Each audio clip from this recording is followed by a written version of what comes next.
మన చరిత్రని రాబోయే తరానికి తెలియజేసేటువంటి పెద్ద చరిత్ర ఇది. పవన్ కళ్యాణ్ గారు కేవలం స్క్రీన్ మీదే కాదు, నిజ జీవితంలో కూడా ఆయన పెద్ద నటుడు. నిజ జీవితంలోనే ఆయన హీరో, సినిమా స్క్రీన్ మీద కాదు. కానీ ఈ రోజున ఆయన చేసినటువంటి ఆ సినిమా ఇవాళ మన యావత్ భారతదేశానికి చరిత్ర తెలుసుకున్నటువంటి సినిమా. యువతకి పెద్ద స్ఫూర్తి సినిమా. సనాతన ధర్మాన్ని నిలబెట్టేటువంటి సినిమా. మొఘల్ రాజ్య సమయంలో హిందువుల అణచివేతని ఏ విధంగా అణచివేశారో తెలియజేసేటువంటి సినిమా. హిందువులు ఏ విధంగా తిరగబడ్డారో చూపించిన సినిమా. అలాంటి సినిమా ఇవాళ యువతకు అవసరం, యావత్ ప్రపంచానికి కూడా అవసరం. Super movie. 4 సంవత్సరాలు వెయిట్ చేసినందుకు చాలా కన్నుల విందుగా ఉంది. తెలుగు అభిమానులకి అయితే పవన్ కళ్యాణ్ ఫ్యాన్స్కి ఫుల్ మీల్స్ దొరికిందని చెప్పాలి. ఈ సందర్భంగా పవన్ కళ్యాణ్ గారి యాక్టింగ్ ఎలా ఉంది? భారతదేశ వ్యాప్తంగా మనం పుస్తకాలు చదువుకుంటే మొఘల్ సామ్రాజ్యం యొక్క గొప్పతనాన్నే ఎప్పుడు మన పుస్తకాల్లో ప్రచురించడం జరిగింది.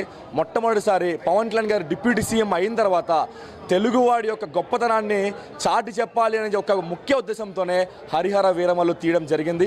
మొఘల్ సామ్రాజ్యానికి ఎదురు నిలబడినటువంటి ఎంతోమంది తెలుగు నాయకులు, తెలుగు పోరాట యోధుల గురించి వాళ్ళ స్ఫూర్తిని ఒక్కసారి తలుచుకుంటూ ఈరోజు హరిహర వీరమల్లు తలుచుకుంటూ మన భారతదేశంలో మొఘలాయని తరిమి కొట్టినటువంటి ఆ గొప్పతనాన్ని మళ్ళీ ఒకసారి చాటి చెప్పిన విధంగా ఈరోజు హరిహర వీరమల్లు వెండి తెర మీద చూసినప్పుడు మాకు రోమాలు నిక్కరపరుచుకున్నాయి. సినిమా ఫ్లాప్ అయిద్ది, హిట్ అయిద్ది అనే కాన్సెప్ట్ అనేది అది పక్క పెడితే కాన్సెప్ట్ ఏంటి? ఇప్పుడు మనం చూసుకున్నట్లయితే ప్రతి సినిమాలో ఈ లవ్కి సంబంధించినటువంటి కాన్సెప్ట్, ఫ్రెండ్షిప్ సంబంధించిన కాన్సెప్ట్ ఉంటుంది. కానీ భారతదేశాన్ని బ్రిటిష్ వాళ్ళకంటే ముందు మొఘలాయలు పరిపాలించారు. 1 కాదు 2 కాదు, దాదాపు 300లకు పైగా సంవత్సరాలు వాళ్ళు పరిపాలించి అక్బర్ నుంచి హుమాయూన్, ఔరంగజేబ్, షాజహాన్ ఇంకా తుగ్లక్ వరకు కూడా మొఘల్ సామ్రాజ్యం పరిపాలించింది.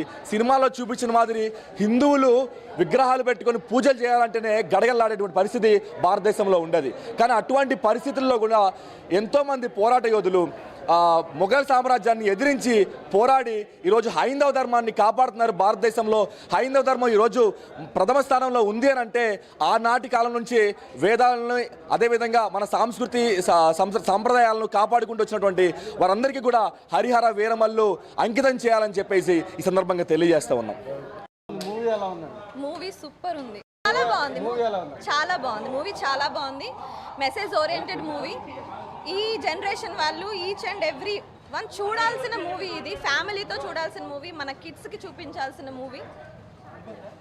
పవన్ కళ్యాణ్ గారి యాక్టింగ్ గురించి మనం స్పెషల్లీ చెప్పుకోవాల్సిన అవసరం. ఆల్వేస్ ఆయన సూపర్గా యాక్ట్ చేస్తారు. ఆయన రియల్ లైఫ్కి మూవీకి చాలా దగ్గరగా ఉంది. అంటే ఆయన బయట ఏదైనా తన కళ్ళ ముందు జరిగే ఏ అన్యాయం అయినా ఒక్కడే సింగిల్గా నుంచొని ఎదుర్కొంటాడు. మూవీలో కూడా సేమ్ యాస్టీస్ అదే చూపించారు. Feel very happy. అది ఆయన క్యారెక్టర్ మాకు కనిపించింది మూవీలో. సార్ చేసింది ఒక సాంగ్ చేశారు. ఆ సాంగ్లో ఆయన చెప్పాను కదా సార్, ఆయన కాలు ఇలా ఊపినా, ఇలా మ్యానరిజం చూపించినా మాకు డ్యాన్స్. అది movie each and every dialogue sir ఎంత హార్ట్ టచింగ్గా ఉంది అంటే ఒక్కటే అని మనం చెప్పలేం, పిక్ చేసుకోలేం.